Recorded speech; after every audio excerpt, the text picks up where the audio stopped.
وہ عورتیں معاف کر دیں، یعنی یہ کہے عورت کہ میں تو ابھی اس کے گھر گئی نہیں، لہٰذا میں اس سے کچھ مہر نہیں لے رہی، یا او یعفو الذی بیدہ عقدۃ النکاح، یا معاف کر دے وہ جس کے ہاتھ میں نکاح کی گرہ ہے، یعنی شوہر مرد معاف کر دے، یعنی شوہر یہ کہے کہ میں جو اسے طلاق دے رہا ہوں، عورت کی شہرت کو تو ظاہر ہے نقصان پہنچا ہے، اس کا نام اس کے نام کے ساتھ منسوب تھا، لہٰذا میں اس کی تلافی کے طور پر مہر کا وہ آدھا حصہ جو میں اس کو نہ بھی دے سکتا تھا وہ نہیں رکھتا، بلکہ میں اس کو پورا دے دوں، یعنی اس صورت میں مرد کے لیے تھا کہ وہ اس کو حق مہر میں سے آدھا حصہ دے گا، لیکن اگر وہ کہے کہ میں اس کو پورا ہی دے دوں تو یہ اس کی طرف سے معاف کرنا ہوگا۔ وَأَن تَعْفُوا أَقْرَبُ لِلتَّقْوَىٰ، اور یہ کہ تمہارا معاف کرنا تقویٰ کے زیادہ قریب ہے۔ اس بات سے کیا پتہ چلتا ہے کہ اسلام ہمارے اندر کیا اخلاق پیدا کرنا چاہتا ہے؟ دینے والے کا، خیر خواہی کا، فائدہ پہنچانے والے کا، وسعت قلب کا، اس وقت نہیں جب حالات ٹھیک ہوں، بلکہ اس وقت بھی وسعت قلب جب حالات ٹھیک نہ ہوں، خراب ہوں، کیونکہ جب رشتہ جڑ رہا ہوتا ہے سب خوشی میں سب کچھ دینے کے لیے تیار ہوتے ہیں، سب کچھ اچھا اچھا کر رہے ہوتے ہیں، مگر اب جو معاملہ ہے طلاق کا ہے تو اس وقت کیا ہے، سب ایک دوسرے کے دشمن ہو چکے ہوتے ہیں، تو اللہ اس وقت بھی سب کو یہی کہہ رہا ہے، دینے کی بات کر رہا ہے۔ ایسا دینا کس کے لیے دینا ہوگا؟ اللہ کے لیے دینا۔ تو اس وقت جب معاملہ خراب ہو جائے تو اللہ کے لیے معاملہ کریں۔ ہمارے ہاں اکثر اسی طرح موقعوں پر چھینا جھپٹی شروع ہو جاتی ہے، اور کوئی معاف کیا ہر ایک لینے کی کوشش میں ہی ہوتا ہے۔ پھر فرمایا وَلَا تَنْسَوُا الْفَضْلَ بَيْنَكُمْ، اور آپس میں احسان کرنا نہ بھولو، یعنی اگرچہ تم اب الگ ہو رہے ہو لیکن اس کے باوجود آپس کے تعلقات میں خرابی نہیں ہونی چاہیے، ایک دوسرے پر الزام تراشی نہیں ہونی چاہیے۔ بعض اوقات قریبی رشتوں میں ایسی سچویشن پیش آ جاتی ہے طلاق والی، جیسے بہن بھائیوں کے بچوں میں بھی ایسا معاملہ ہو جاتا ہے، تو بچوں کے درمیان الگ معاملہ ختم ہوتا ہے، تو اس کا مطلب یہ نہیں کہ آپس کے رشتوں کو بھی انسان بھول جائے، انہیں بھی آپ ساتھ ختم کر دیں، نہیں، دونوں فریقین کو پچھلی باتیں، اچھے دنوں کے تعلقات کو بھی یاد رکھنا چاہیے، جو ایک دوسرے کے ساتھ انہوں نے بھلائیاں کی تھی وہ مت بھولیں، بھلے اب آگے آ کر معاملہ ختم ہو رہا ہے۔ اور یہ بھی ایک سچ ہے کہ ہر شخص، خواہ وہ 99% غلط بھی ہو، ایک جگہ کہیں نہ کہیں تو اس نے اچھا ہی کیا ہوتا ہے، تو وہ یاد رکھیں۔ اللہ کہہ رہے ہیں اس بھلائیوں کو، وہ جو تمہارے معاملات تھے اس اچھے وقت کو بھی یاد رکھو، اس سے کیا ہے، زندگی آسان ہو جائے گی، کیونکہ ہم فضل تو بھول جاتے ہیں مگر کسی کے دیے ہوئے غم کو کبھی نہیں بھولتے۔ اس طرح سے انسان اللہ تعالیٰ کی نعمتوں کو پھر انجوائے نہیں کرتا، تو کسی کا کیا ہوا احسان بھی نہ بھولو اور آئندہ کرنا بھی نہ بھولو، یہ بھی اس کے معنی میں ہے، یعنی آگے اس معاملے کو احسان کے ساتھ رکھو، نہ کہ قطع تعلق اور دشمنی ڈال لو، اور یہ سب کس لیے کرو گے؟ اس رب کے لیے جو دیکھ رہا ہے۔ ان اللہ بما تعملون بصیر، بے شک اللہ جانتا ہے جو تم عمل کرتے ہو، جو بھی نیکی، جو بھی عمل جس مقصد کے لیے کر رہے ہو وہ جانتا ہے، خبر رکھتا ہے۔ بھلے لوگ تمہاری قدر نہ کریں مگر تمہیں احسان اور بھلائی کا کام کرتے رہنا ہے، وہ بھولنا نہیں، کیونکہ اس میں ہمارا فائدہ ہے۔ بس یہ یاد رکھو، ان اللہ بما تعملون بصیر، یاد رکھیں حسن معاملہ انسان کے بہترین اخلاق پر دلیل ہے۔ حافظوا علی الصلوات والصلاۃ الوسطی، حفاظت کرو نمازوں کی اور درمیانی نماز کی خاص طور پر۔ اب دیکھیں نماز میں اصل میں آپ کو پتہ ہے 50 نمازیں فرض ہوئی تھی، پھر کتنی رہ گئی؟ 5۔ تو اگر کوئی 5 نمازوں کی حفاظت کرتا ہے، انہیں وقت پر پڑھتا ہے، پوری شرائط اور آداب کے ساتھ پڑھتا ہے، تو اس کو اجر کتنا ملتا ہے؟ 50 نمازوں کا۔ اور خاص طور پر جو مڈل درمیانی نماز ہے، اور درمیانی نماز حدیث کی روح سے عصر کی نماز ہے، اور اس کی دلیل کیا ہے؟ جب غزوہ خندق ہوئی تھی تو اس وقت نبی صلی اللہ علیہ وآلہ وسلم اور ان کے ساتھیوں کی عصر کی نماز چلی گئی تھی جنگ میں مشغولیت کی وجہ سے۔ تو آپ صلی اللہ علیہ وآلہ وسلم نے ان دشمنوں کے لیے بد دعا کی تھی کہ انہوں نے ہمیں اتنا مشغول کیا کہ ہمیں عصر کی نماز کی مہلت نہ ملی۔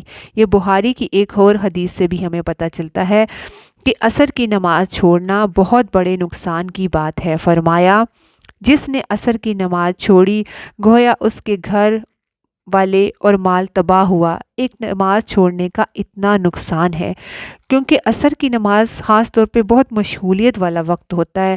تمام کام لوگ مغرب سے پہلے پہلے سمیٹنے والے ہوتے ہیں اور لوگ اس مشغولیت میں عصر بھول جاتے ہیں، اس لیے اس کی طرف خاص توجہ دلائی گئی کہ نمازوں کی حفاظت کرو اور خاص طور پر عصر کی نماز کی۔ وَقُومُوا لِلَّهِ قانتین، اور اللہ کے لیے فرما بردار بن کر کھڑے رہا کرو۔ قانتین جو ہے یہ قانت سے ہے، قانت کی جمع، اور قانت قنوت سے ہے، اور قنوت کا معنی ہوتا ہے عبادت میں دوام، اخلاص، خشوع۔ تو گویا نماز کے اہتمام کے ساتھ اس میں خشوع بھی ضروری ہے، عاجزی کا اظہار کرنا چاہیے، اور یہ یاد رہے کہ تم اللہ کے سامنے کھڑے ہو، یعنی نماز میں یاد رکھو کہ تم کس کے سامنے کھڑے ہو؟ اللہ کے۔ جیسے کہ کہا گیا کہ والدین کے سامنے جب کھڑے ہو تو احترام سے، اور سوچیں اگر اللہ کے سامنے کھڑے ہوں گے تو پھر کیا معاملہ ہونا چاہیے۔ یوں عاجزی کے ساتھ نظریں جھکی ہوں اور ذہن دل میں ہو کہ تم بہت بڑی ہستی کے سامنے کھڑے ہو، وہ تمہیں دیکھ رہا ہے، سن رہا ہے، تم اس سے باتیں کر رہے ہو۔ تو یہاں نمازوں کی حفاظت، ان کا اہتمام اور ان میں عاجزی کے ساتھ کھڑے ہونے کا کہا جا رہا ہے۔ ان صفات کے بغیر نمازوں کی حفاظت نہیں۔ پھر فرمایا فَإِنْ خِفْتُمْ، پھر اگر تمہیں خوف ہو، کس کا؟ جیسے کسی دشمن کا، جیسے کوئی آگ لگ جائے، کوئی حادثہ پیش آ گیا ہو، فَرِجَالًا، تو چلتے چلتے نماز پڑھ لو۔ اب دین کی سہولت دیکھیں، مثلاً اگر آپ میدان جنگ میں ہیں یا کسی بھی جگہ ایسی سچویشن میں ہیں کہ نماز کا وقت تھوڑا ہے اور خدا نخواستہ کوئی ایسی بھگدڑ یا گڑبڑ ہے کہ جس میں آپ ایک جگہ ٹک کے نماز ادا نہیں کر سکتے، تو خوف کی حالت میں پھر قوموا نہیں ہوگا، فرجالن ہوگا، چلتے چلتے۔ تو یہ ہمارے دین کی خوبصورتی ہے۔ ایک طرف آئیڈیل سچویشن بتا دی کہ ایسی نماز ہونی چاہیے، اور دوسری طرف کہ اگر وہ حالات نہیں ہیں تو پھر کیا ہے کہ غیر معمولی حالات میں نماز نہ چھوڑو، حفاظت تب بھی رہے گی۔ تو اب چلتے ہوئے بھی نماز پڑھ سکتے ہو، اور بخاری میں اس کے بارے میں احادیث موجود ہیں کہ کس طرح چلتے ہوئے بھی نماز پڑھی گئی۔ اور رکبانہ، یا سواری کی حالت میں، جیسے جہاز میں آپ کے پاس جہاز روکنے کی تو صورت نہیں، اور سواری پر بھی پڑھ سکتے ہیں، لیکن اگر آپ کی اپنی گاڑی ہے کہیں تو آپ اسے روک سکتے ہیں، تو پھر روک کر قبلہ رو ہو کر نماز پڑھ لیں۔ فَإِذَا أَمِنْتُمْ فَاذْكُرُوا اللَّهَ، پھر جب امن میں آ جاؤ تم تو یاد کرو اللہ کو، کما علمکم، جیسا کہ اس نے تمہیں سکھایا، ما لم تکونوا تعلمون، جو تم نہیں جانتے تھے۔ تو گویا ضرورت کے تحت نماز میں حرکت کی جا سکتی ہے، سواری پر نفل نماز پڑھی جا سکتی ہے، نبی صلی اللہ علیہ وآلہ وسلم سے ثابت ہے۔ نفل نماز ہر جگہ ادا کر سکتے ہیں۔ فرض کے لیے اگر آپ کے بس میں ہے تو روک لیجئے، اگر بس میں نہیں تو پھر سواری پر ہی نماز پڑھ لیں، چھوڑے نہ، کیونکہ اللہ نے کہا ہے کہ نمازوں کی حفاظت کرو، اور پھر یہ بھی کہا ہے کہ جب حالات درست ہوں تو پھر اسی روٹین سے نماز پڑھو، یعنی جیسے پہلے آرام سے کھڑے ہو کے خشوع سے، اور نماز میں اللہ کو یاد کرو۔ یاد کہاں ہوتی ہے؟ دل میں۔ تو جس نماز میں اللہ کی یاد ہی نہ ہو وہ کیا نماز ہے؟ نماز قائم ہی کس لیے کرنا چاہیے؟ اللہ کی یاد کے لیے۔ تو نماز کیا ہے؟ اللہ کی یاد ہے، اور اس میں دل اللہ کی طرف رہنا چاہیے، ادھر ادھر مشغول نہیں ہونا چاہیے۔ اور اللہ کو کیوں یاد کریں؟ کیونکہ اس نے تمہیں سکھایا، تعلیم دی، یہ اس کا بہت بڑا احسان ہے۔ اس نعمت علم کی وجہ سے اللہ کا شکر ادا کرو، اگرچہ اس نے اور بھی بے شمار نعمتیں دی ہیں۔ جیسے یاد کریں جس دن ہم ماں کے پیٹ سے نکلے تھے کیا جانتے تھے آپ کچھ بھی نہیں؟ ہر چیز وقت کے ساتھ ساتھ کون ہمیں سکھاتا گیا؟ اللہ۔ اور یہ اس کا بہت بڑا احسان ہے ہم سب پر کہ اس نے ہمیں اپنی کتاب کی تعلیم دی، اپنی معرفت دی، اور دنیا کی بہت سی چیزوں کا علم۔ ما لم تکونوا تعلمون۔ تو انسان کو کیا کرنا چاہیے؟ اللہ کے سامنے عاجزی کے ساتھ مزید علم مانگنا چاہیے۔ انسان اس وقت تک جاہل ہے جب تک اللہ اسے علم نہ سکھا دے۔ والذین یتوفون منکم ویذرون ازواجا۔ اور وہ لوگ جو تم میں سے فوت کر لیے جائیں اور اپنی بیویاں چھوڑ جائیں، وصیۃ لازواجہم، ان کی بیویوں کے لیے وصیت کرنا ہے کیا؟ متاعً الی الحول، 1 سال تک فائدہ پہنچانا ہے۔ شروع کے دور میں جیسے کہ میں نے آپ کو پہلے بھی بتایا کہ عدت 1 سال کی تھی۔ اسلام کے ابتدائی دنوں میں بھی عدت پھر 1 ہی سال رہی، اور پھر وراثت میں عورت کا اس وقت کوئی حصہ نہ تھا دور جاہلیت میں، اس لیے کہا کہ 1 سال تک ان کا کھانا کپڑا ان کو دو۔ پھر اللہ تعالیٰ نے وراثت میں عورتوں کا حصہ بھی نکالا، اور اب کیا ہے؟ یہ آیت منسوخ ہے، عورتوں کو ان کی وراثت کا حصہ دیا جائے گا، نہ کہ صرف سال بھر کھانا کپڑا۔ غیر اخراج فإن خرجنا، بغیر نکالے، پھر اگر وہ خود نکل جائیں، فلا جناح علیکم، تو کوئی گناہ نہیں تم پر۔ اگر وہ نکل جائیں، وہ گھر چھوڑ دیں، تو تم پر کوئی گناہ نہیں، یعنی اگر وہ اس گھر میں 1 سال نہ رہنا چاہیں تو تم پر گناہ نہیں۔ فی ما فعلنا فی انفسہن من معروف، اس معاملے میں جو وہ اپنے نفسوں کے بارے میں فیصلہ کریں تو تم پر اس کا کوئی گناہ نہیں، ان کو آزادی ہے اپنے بارے میں، جو بھی معروف طریقے سے وہ کرنا چاہیں کر سکتی ہیں، لباس کے بارے میں، انداز کے بارے میں، رہنے کے بارے میں۔ واللہ عزیز حکیم، اور اللہ زبردست ہے، حکمت والا ہے۔ تو بنیادی طور پر یہ آیت منسوخ ہے، اور اس منسوخ آیات کے بارے میں آپ کو پہلے پارے میں تفصیل سے بتایا تھا، اور جو حکم اس آیت میں ہے اس میں یہ ہے کہ بیوہ عورتوں کو ان کے گھروں سے نہ نکالو، انہیں 1 سال تک فائدہ پہنچایا جائے، اور اگر وہ گھر سے جانا چاہیں تو انہیں جانے دو، اور جو فیصلہ وہ اپنے بارے میں معروف طریقے سے کریں انہیں وہ کرنے دو۔ وللمطلقات متاع بالمعروف، اور تمام مطلقہ عورتوں کے لیے فائدہ پہنچانا ہے اچھی طرح، یعنی تمام طلاق یافتہ عورتوں کو طلاق کے بعد مہر کے علاوہ بھی کچھ نہ کچھ دینا چاہیے، جس سے ان کی تکلیف یا صدمے سے جس سے وہ گزر رہی ہیں اس کی کچھ تلافی ہو سکی۔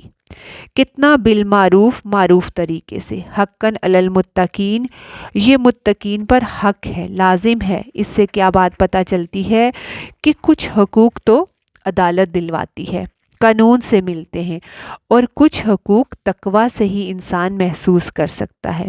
جس کے دل میں خدا کا خوف ہے، جس کے دل میں انسانوں کا درد ہے، وہ دشمن کو بھی تکلیف سے گزرتے دیکھ کر رہ نہیں سکتا، وہ ہر ایک کے لیے بھلا چاہتا ہے۔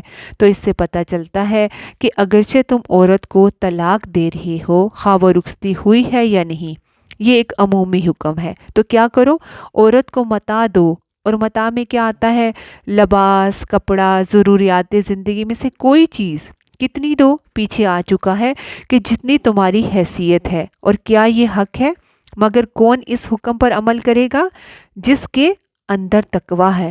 تو گویا اس حکم کی مخالفت کیا ہے؟ تقوی کی خلاف ورزی۔ جو یہ نہیں کرے گا وہ تقوی کی خلاف ورزی کرے گا۔ تو کسی بھی کام کو کرنے کے لیے تقوی بے حد ضروری ہے۔